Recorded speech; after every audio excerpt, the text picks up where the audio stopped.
Hi, hey everybody. So today we have the gorgeous 1962 Les Paul SG Custom. Now this, I'm going to roll video and pictures into this video to kind of explain what this is. So this guitar was sent to me by a fellow who had bought it, and it had been refinished a number of times. As you'll see from some of the pictures I'm going to roll in, that it had been refinished, and it had some weird finish on it where there was a very odd clear coat over a white nitro. The white nitro was checkered, but the clear coat over it wasn't. And the clear coat over it was very difficult to get off. But in any case, once we did, we discovered a number of things, as you'll see in the video, that the entire head was replaced with a scarf joint. Now, it looks like the Holly veneer is original, so I'm not sure who did the work there, but that was one of the cases. The other thing was there was not a heel break, so that's great. There was no heel break, but all of the bevels had been softened quite a bit over the years, or over the refinishes. And that was the main reason why he wanted to get it fixed or refinished, was that just to correct the bevels and to make everything nice and sharp and as factory close as it could be. So that's what I did. As you'll see from the videos and the pictures that are rolled into this video, you'll see that once I got it all stripped, that was the main hurdle. The next hurdle was to recontour everything and get it all as close as possible. And I have a 1961 original SG, Les Paul SG, that I used as reference, as well as seeing a 61 custom at a shop locally, and I took lots of pictures and got pretty familiar with it to know what I was dealing with. So this one is a 63 or a 62 or 63, we believe. Now, it did have holes back here for side trim. Actually, I think it may have been a Maestro, because a 63 did come with these waffle back tuners, and I think that they're original. So this probably was a 62, 63, because the neck is not as thick as a 63. It's more like a 61 and 62 neck. But he wanted to go with a vibrola that was more usable, and the side trim is just, it goes out of tune a lot if you touch it. Mine stays in tune as long as you shimmer it, but if you want to use it at all, it's just really not any good for that. So he wanted to go with the Ebony block, the short trim Ebony block. Now, these parts are from Crazy Parts in Germany. They're just like the original Gibson parts. In fact, this Ebony block with pearl inlay is really beautiful. Really worked out together. But this had a stop bar on it. So what I did is I took those stop bar furls out and I plugged those with mahogany plugs. I planed it all flush and, fixed everything. Fixed a lot of the holes and things like that. There were lots of divots and dings that had been filled in with this weird soft putty-ish stuff. And I went ahead and filled all that over and made it nice and flush, and so you can't see what was done to it before. But in any case, drilled new holes for it and ran the ground, as you'll see here. The ground is going up underneath the trim base where it screws in. We got new Mojo Axe, perfectly, they're identical to the original pieces. In fact, they're not warped like the original pieces would be. So we got Mojo Axe pick guard and tenon cover, and this is much more accurate and perfect to an original vintage piece, instead of like the modern Gibson one is just not very good. This has had a refret, a really good refret. It's a really excellent job. In fact, I don't know if this binding is the original or not. It probably is. There's one little crack right there. But it's in great shape. This neck is just in great shape. The finish came out excellent. It's kind of a VOS finish. I didn't want it to look too brand new. It just wouldn't go with all of the extra old parts and stuff like that. And we did preserve the head, the veneer here. So I didn't want to make it too out of place with the rest of the parts that are actually old. Yeah, he has the pickups the pickup rings and the electronics in it. And so it came to me as basically a husk with no strings. I'm going to be sending it back with the tuners not installed. The ferrules will be there, but not the actual tuners, because they weigh a lot, and we don't want any reason for this thing to whiplash and break in transit. But as you'll see here, I don't know if that's coming across on the mic. It's a nice playing guitar. This just kind of folds back out of the way. And one of the things I wanted to touch on, and this is also for the owner, is that when this will ship, I will put this foam underneath this arm so that when there's no tension on this, this lays back down, and I don't want it to scratch up and hit the body. So when there's string tension on, this will float up and come up off the body. You won't have to worry about it. But when there's no string tension on it, you definitely want something underneath there to protect the finish. But in any case, so yeah, this is a gorgeous guitar. I just love it. The finish came out great. There's no checking on it at all whatsoever now. That may happen in transit depending on the weather and stuff like that, the temperature changes. But that'll only add to its character. It is a nitro finish. It's from StewMac. This is vintage white, which actually, funny enough, is very close to the Polaris white that Gibson used. In fact, putting this side by side by a current aged 61 Custom, they're almost the same exact color. And I did use an aged clear on it as well, but it's not super yellowed out, but it looks like it should. So I'm really proud of this. It came out really great, and it plays acoustically. It just plays awesome. I just really dig it. But anyway, stay tuned for the other videos of the build process and some photos, and I'm probably going to have some voiceover on some of that stuff. But I just wanted to show this off to you guys and let you check it out. So this is what it looks like now, and you'll see what it looked like before. All these bevels were super rounded off, and the wood was not in the best shape. Oh, one of the things I did want to talk about was while I was sanding this, and I'll probably do this in the overdub of the build, but while I was sanding it and pour filling it and stuff like that, I had it on my leg, and I felt a pinch, and hairs pulled out. And so I found that there was a crack in the control cavity that ran basically.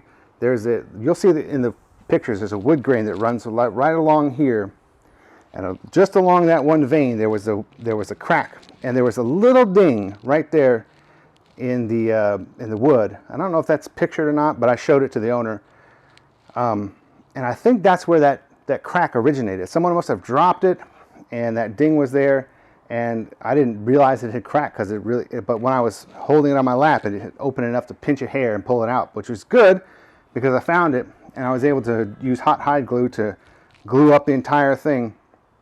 Part of what was holding it together was all the gunk and crap that was in here. I mean, this had been refinished over so many times, there were just layers and layers of paint, but the hot hide glue fixed it up, and it should be good to go for many, many years to go. So anyway, the last thing I did was put a 50 style Gibson serial number stamp here. The serial number was, the refin on it was so thick that you just didn't know it had a serial number, and it's still pretty faint. But so I put the ink stamp serial right underneath the original serial, so you can see that it's both there, but it's legible. Anyway, that's enough of me talking. So stay tuned for the rest of the video. Thanks.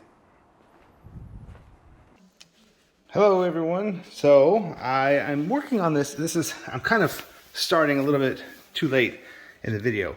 But I wanted to document this because this is kind of something different for me. Well, I've been doing a little bit of guitar work, but this one is a little bit more special. So wanted to kind of document what's going on here. So this is a 1962 Gibson Les Paul, or Les Paul SG, custom. So this belongs to somebody who we seen some of the work I'd done, and this guitar had been refinished in the past, and during that refinish, the bevels and things like that had been really softened quite a bit, either softened or coated with something so thick that it just really kind of destroyed the original lines of the bevels and things like that. Now it's been refretted, it's been refinished completely, and up until this point, we figured it was, the owner thought it was just completely good to go, other than the refinish. There was never a reason as to why there was a refinish or anything like that. So, diving into this, the main thing is I didn't want to disturb the finish on the peg head, because we figured that was probably original. It still looked, the binding still looked original and everything. So I preserved that, but I started at what the most difficult part. So this finish is checked. We don't know what kind of paint it was or anything, but the first reveal is this. Okay, so this is pretty interesting. I have stripped other Gibsons using acetone, and acetone, because it eats right through the nitro, but it flashes off and dries so quickly that it doesn't really raise the grain of the wood or damage anything. So that it just very carefully just doing that. Now, what was interesting about this is that I found that let me get close up. The checking on this guitar is all in the base coat, not the clear coat. The clear coat sank because it is nitro, but it sank just to fill in this checking on the base coat. So I don't know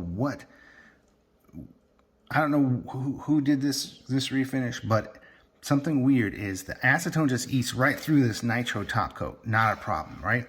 But nothing, not even heavy duty paint stripper, will take off this base coat, and it's super hard. All vintage nitro just melts away with acetone. Even the vintage stuff, even if it's a little harder, it's still not this brittle. And what's weird is the checking on my original vintage guitars, the checking is in the clear, not this base coat. So this base coat is just, I don't know how they did this. They checked it and then they covered it with clear. I don't know. Anyway, what's interesting is also, you'll see here, is that underneath the base coat there is a clear filler, and it's nitro based too, and it comes right off. So very strange. But as you can see here, the heel is fine. The headstock, though, when I first stripped it, I stripped about that much of it just to see the serial number. We can see the serial number here, 23468. And I noticed that I was on the phone with the owner actually when this was happening. I said, man, usually these Gibson made the necks with a straight cut and then glued on the ears and shaped it, of course. I said, man, either your ears, your wings here are perfectly grain matched, or maybe this is to do with a custom, because I've never seen a custom refinish. Maybe it was just one piece for the customs for some reason. I didn't know. So anyway, I said, it's bizarre. It's either, and I had come down this far and I could see that there was no brakes being covered up. So I thought that was strange. Anyway, start stripping the rest of the neck, and lo and behold, we find a scarf joint here. So this whole entire head has been replaced due to a break at some point. Now the work is great. You can't really, it's nice. You can't really see it at all. But so that's the story there. As far as I know, no other breaks, no heel break, anything like that. We'll be getting into the stripping the rest of the body, but I wanted to document this so far, just kind of show you guys what I'm dealing with. It did have a stop bar put in it, and you can see here there's evidence of, let me see if I can get in the light, evidence of the original sideways tremolo it was installed here, and there's a couple screw holes right there. So kind of curious to see how that was filled in. We'll get to that point at some point and find out how that was filled in. But in any case, I'll be also machining some mahogany plugs to fill these in, and we're going to be putting, as a 1962, we're going to be putting in a short trim with ebony block replica, because he wants to go that route rather than the side trim, because side trim is pretty awful as far as usability, and he just wants to have that original tremolo look. So I think the ebony block is perfect for it. The other thing is this finish is super yellowed out. or as you can see, the original, I don't know if this is Polaris white or what, but whatever they did cut it with was quite a bit brighter than this yellow lacquer. Anyway, so that's the story behind the 1962 Les Paul Custom here, and stay tuned for the next episode. All right, so here's the guitar as it came to me. Just gonna roll some pictures. Here's a picture of that finish again that we just talked about in the video. This is the shot of the headstock as I first started stripping it before I showed the owner, just to see the serial number. And this is why I thought there was no neck breaks. You can kind of see the serial number there. Now that we know that it's not the original head, I'm pretty doubtful that was the original serial number. But there you can see a good shot of that scarf joint that I discovered as stripping it. Here's the heel where I started stripping the heel to see if there's any breaks, and there was no breaks. Here is probably the most interesting thing. This is in the pickup cavity. You can see how many layers of paint there actually were on this thing. The mahogany, then there's like a white, then a gray, then a black, then a white with clear, yellowed out clear coat, and then the current, or the then current, white with clear. So that's a ton of layers going on right there. It's just insane. And here's a picture of, as I was stripping it, the base coat. It's like a gel base coat. It was so thick, you could just see the thickness of it as I was scraping it. It's just, and here's the body just after being stripped completely. You can see how rounded off those bevels and everything are. It just really, just whoever sanded it, or I'm sure they sanded it to take off the finish. It's just at one of those refins anyway. Little nicks and dings. You can see a little nick right there that was filled with that gel type filler. And here's the treble side horn. Just you can see the grain, how tired it was and just loose. And this is that putty fill that they put on the. I'm pretty sure this was a Maestro vibrato. Now that I'm looking at it, with those top screw holes, that's usually how the Maestros are set up. There's a little divot from when they drilled the ground wire hole for the stop bar pieces, and this is the pickup cavity that after it being cleaned, you can see I couldn't get it all off, but I got as best I could. Okay, so here is the video number 2. I went through heck trying to strip this thing, man.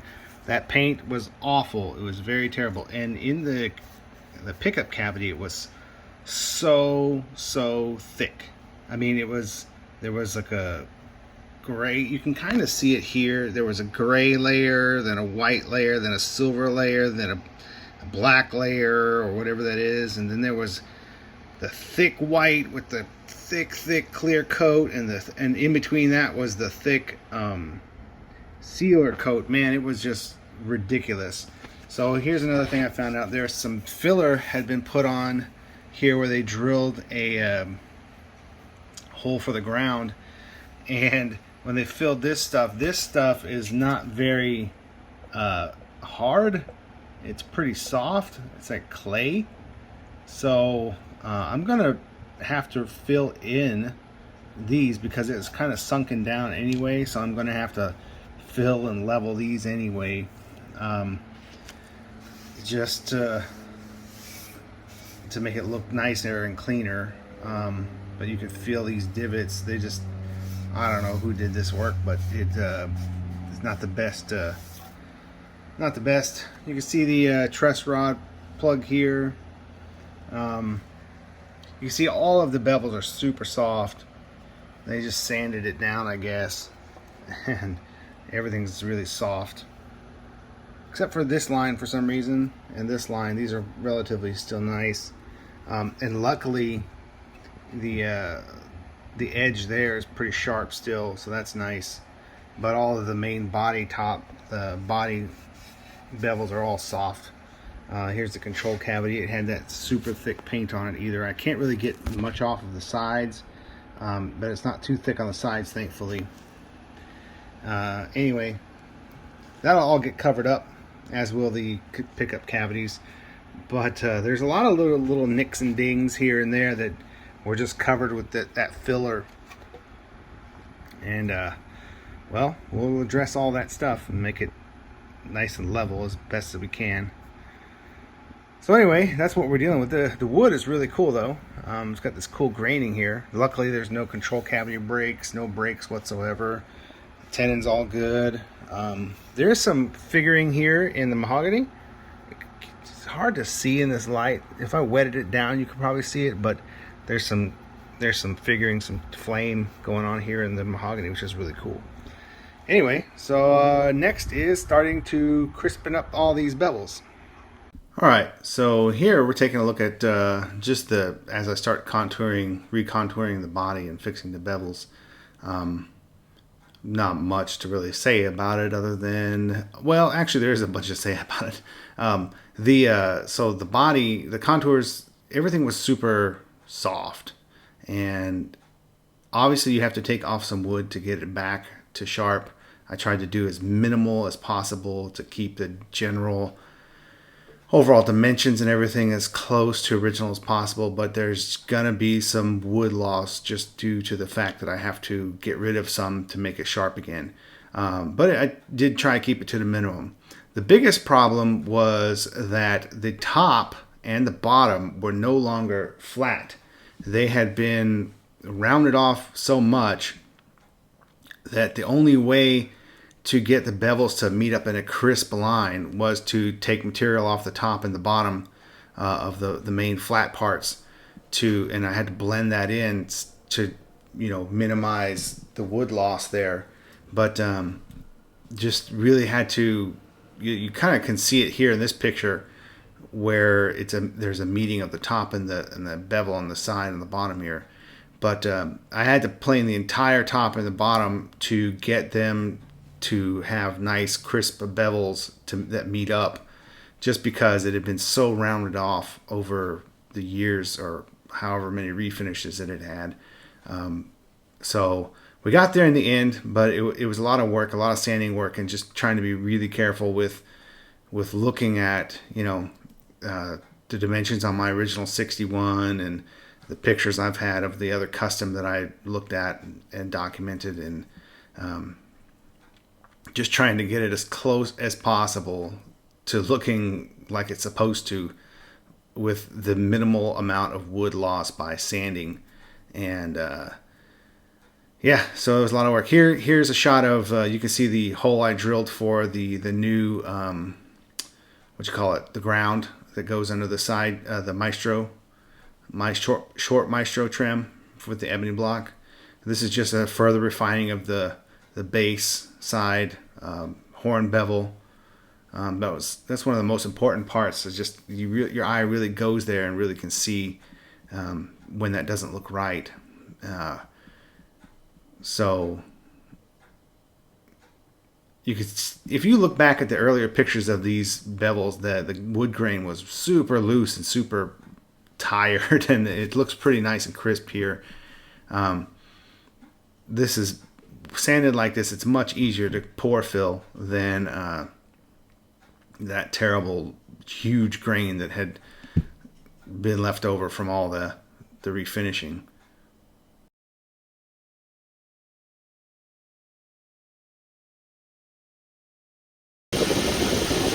Figured I'd show a little bit of this. I'm machining the mahogany plugs.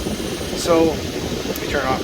What you see here on top is a grain matched veneer, well, not a veneer, but a plug that's top grain matched. And then of course there's from a mahogany dowel, so the top grain will match the grain of the top of the wood of the guitar. So it's not really necessary because this is going to get painted, but just in case any of the grain shows up through the fill and all the layers, you know, it'll at least match. At least the grain will sort of go with the flow of the rest of the grain. Like I said, it's not really necessary. It's going to get covered up with layers of paint and everything, but you know, it's just one of those things that it'll look better for the time being until it gets sand it out and everything, it'll look like part of the guitar. It won't color match exactly, but it'll, you know, the mahogany is all different. But anyway, that's what we're doing here.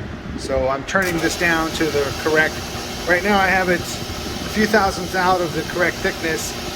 Well, more than a few thousandths, but it'll end up being the correct width for the hole and everything. It'll be a very tight fit, snug, but not so tight where it starts to push the wood out on the other ends. So that's what we're doing here. So just a little bit. This is just turning it down, and then that's all I'm doing. But I can't do that and film at the same time. So I'll show you in a bit. Also wanted to show that I'm not just digging down all the way to that depth. I'm slowly turning down to it, and then I'll work my way down to that diameter, and then once it's really close, I'll do a skim pass all the way to the final diameter that I need. So here's the mahogany dowel with the grain, the top grain plug glued to it. Those are glued overnight, and then I start to machine them down, just like the video just said. Pretty straightforward. There's the original size next to the turn down diameter and the depth that goes into the body. And there it is before planing.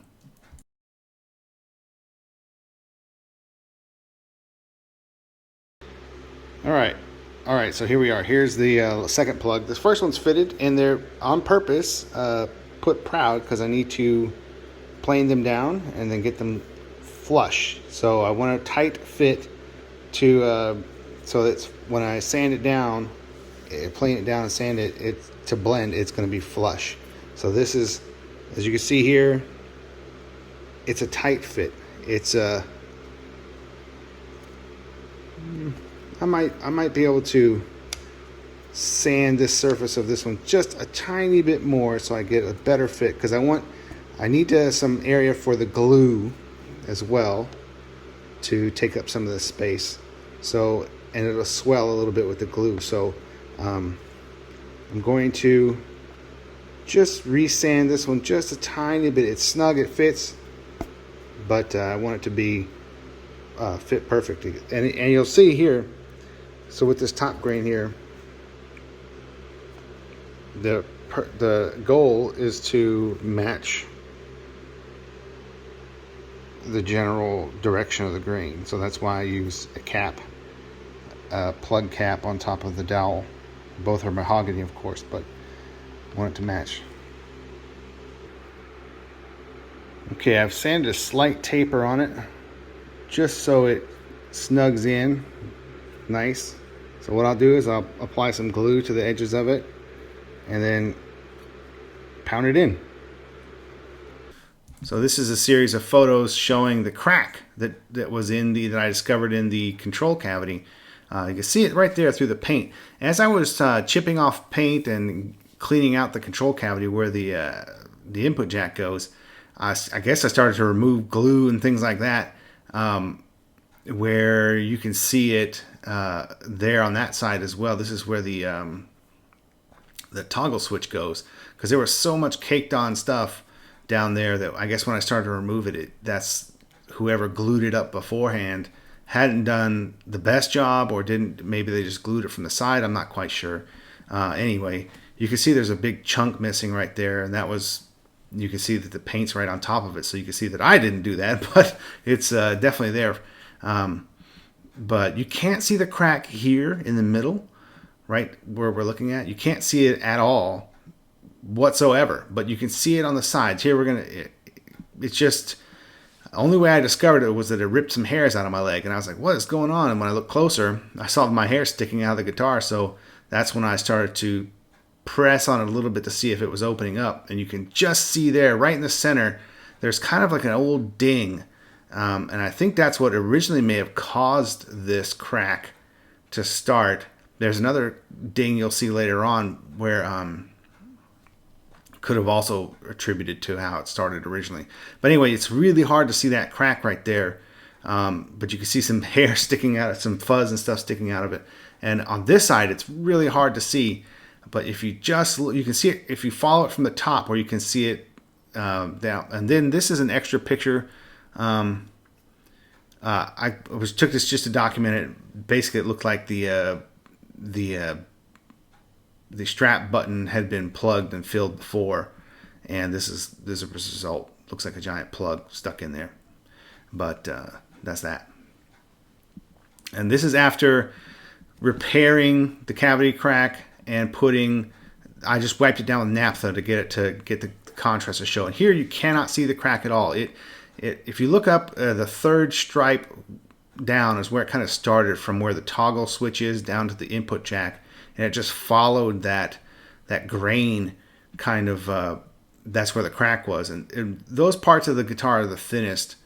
And now you can't see it all. Here's a shot of me, of where I plugged everything, all the little holes and stuff from the previous stuff. So it's all flush and stuff. And this is the back. You can see some of the original paint or pore filler in there. And here's another shot of the control cavity after repair. So you can't see that crack at all. I used hot hide glue to open it up and put it back in. This is a shot of the flame on mahogany, the figuring on the neck.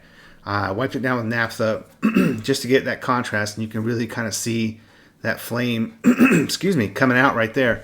Looks pretty awesome. Pretty rare to see. Anyway, here's just showing how flush the stop bar holes have been plugged. Pretty nice job. And then filling the stop bar hole and that divot that they made when they drilled the ground wire hole. Here's another shot of that top, just showing how flush everything is there. What's next? Let's see. Oh, this is where the crack originated. That ding that I was talking about that was there. I wiped it down with naphtha to kind of see that separation, that contrast. Anyway, you can't see the crack whatsoever after hot hide glue. It sucked it together. This was another ding that was on the body originally. I took this picture to show the owner and ask him if he wanted me to fill it or leave it. The choice was made to fill it, so I filled this and this tiny ding here, or a couple little dings right there you see. I filled those and made them go away. Okay, so here we are. This is after the color application, so it's going to be a vintage white, of course. But I wanted to talk about this. I spent quite a few days doing the pore filling. Man, that's a chore right there. The pore filling is a chore. But we've got the color down. I spray this. I have in my shed here. There is zero airflow, and I have a fan for extraction as well. But it's great because I can hang this from a metal beam and get no dust, no anything on it.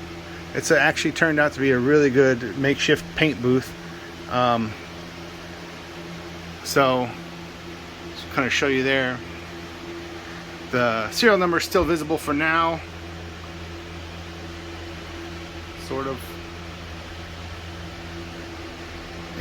Tomorrow I'm gonna have to let this cure for a day, and then I'll hit it with clear. But what's nice is you can see how all the lines are sharp again. There's a lot of work there to get all these lines sharp and everything, but it looks pretty decent here.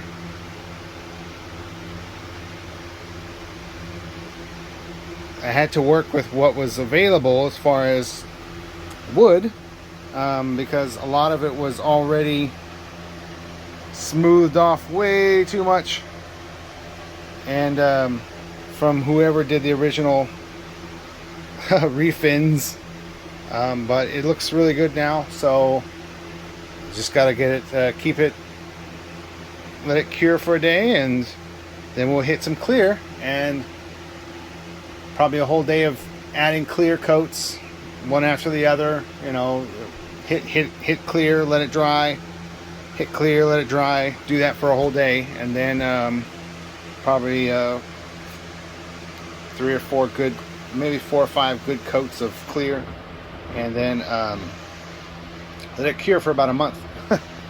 And then we'll do the final assembly and setup of the trim system and everything, and it'll be ready to go.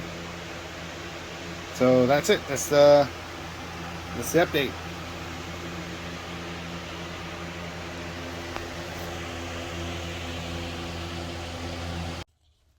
Okay, so I wanted to just kind of document another small part of this. I just demasked the headstock and the fingerboard because I'm going to have to remask. So just kind of show up here. Gibson paints the guitars up to about the binding strip, and then has clear. Well, I don't know why I'm focusing like that. And then has clear all the way up to about where the top of the binding is, the frets. That's what I've seen on my vintage guitars, all the modern guitars and everything. So that's what I'm going to be doing here. I've painted white up into the binding. I'm going to clean all this up. It's just some flakes from taking off the masking and everything. But so we'll be doing that, cleaning that up, making sure everything is nice and clean and crisp, and feathering that edge just a tiny bit. So the clear has a nice, the clear will come up to right about here, the top where the frets start to hang over. You can see this refret job, whoever did the refret job.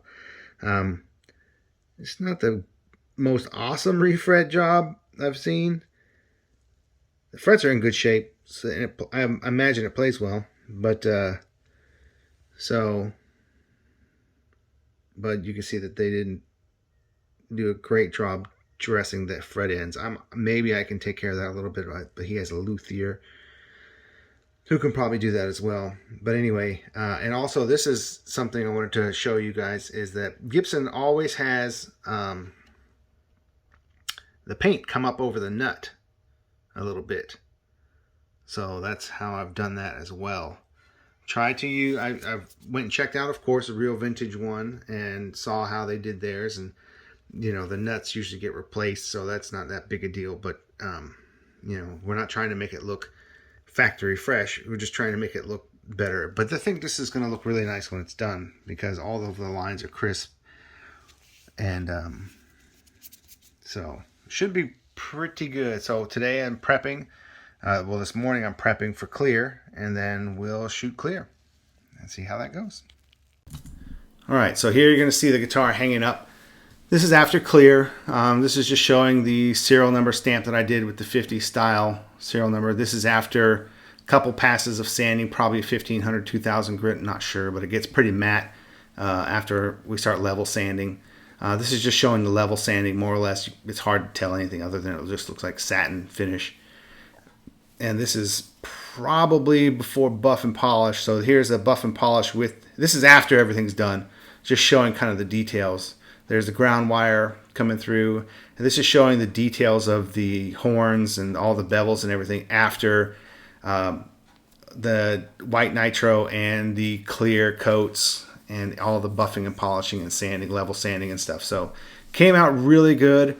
I tried to get it factory, as close to factory perfect as possible, and then I took it down a little bit, kind of a VOS finish, where basically you just kind of wipe it with not an abrasive, but not, you're kind of anti-polishing it back down to a, so it looks like someone had wiped it off with a cotton rag a few times over its life, and that's really pretty much how it ends up looking. On the next video clip, you'll be able to see some of those swirl marks in the sunlight. So take a look at those, and but that's pretty much it. This is just showing all of the bevels and just the final finish work.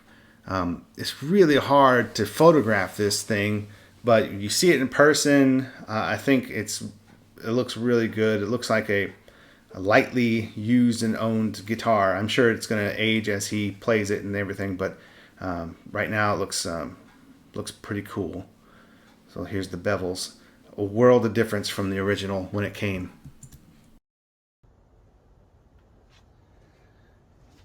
Okay, so I wanted to show this.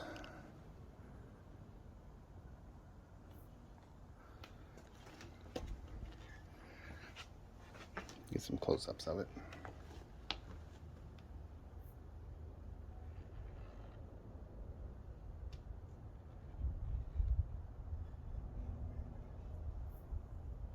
You see some lint from the case.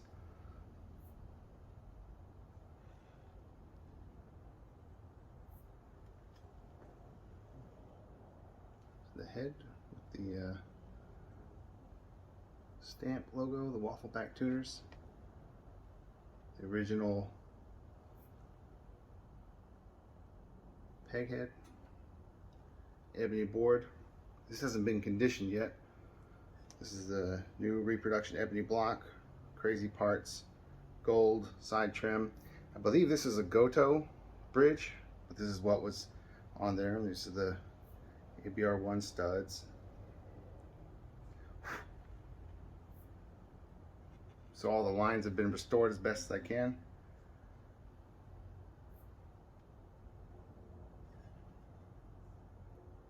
See if that was too low.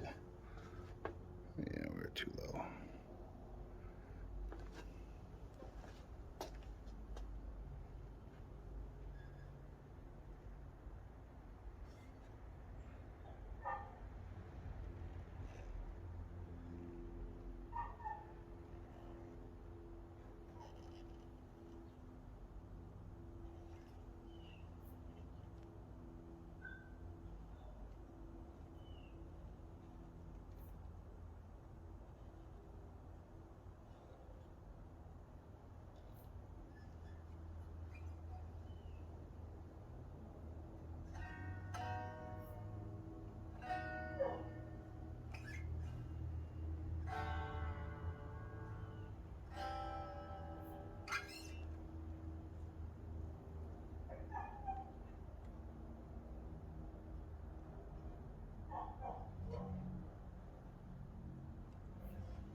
Ebony block.